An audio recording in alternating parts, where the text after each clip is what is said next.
So, Arif, if I may, we've spoken about how powerful these 360 tools are, and I'd like to just touch on the 360 nature of these tools, the fact that you're getting opinions from different people that you work with.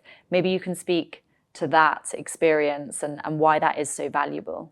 Of course. So building on what Hilda said about organizational readiness. So if you have this in place and if people are willing to actually give that feedback, then you are kind of seeing the blind spots. Because as an individual, if you do an assessment and the only view in this assessment is your view, which is like a self-perception, that is not enough, right? And this is why we need this other layer of how actually people perceive us. This will enable us to reduce the blind spots. And it doesn't have to be a blind spot in a bad way. There could be many things that they do that are actually quite powerful. Just being mindful of that will help them to do more of that.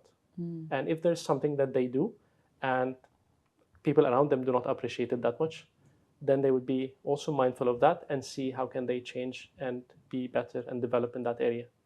So in Jotun, we are trying to have this culture of feedback, and we are always encouraging people to have a chat about these things even after the assessment. You know, it's not only that point of time, but it's totally fine to start from that assessment and then build a culture where we can always talk about competencies and feedback. So what I specifically like with the Zenger Folkman 360 assessment is that it builds on your strengths. Okay? I have my strengths, the things I really love to do. And my development plans ask me to focus on that. Wow. Okay? Not your weaknesses. Not my weaknesses. If you are really good at your strengths, your weaknesses will disappear. They will hide. Interesting. Sort of.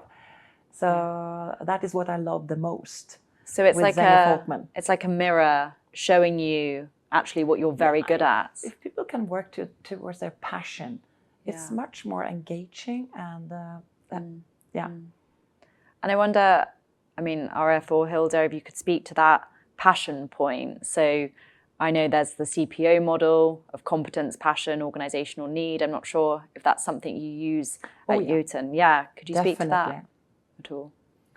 That's very important because we believe that if you're not really passionate on developing that area that you are going to work with, it's going to be very difficult, right? It's going to take much longer time. It's not going to be very exciting. And this is why when the individuals are working on their development plan, it's very important that they have a passion towards that, because that will, let's say, make it faster for them to achieve results.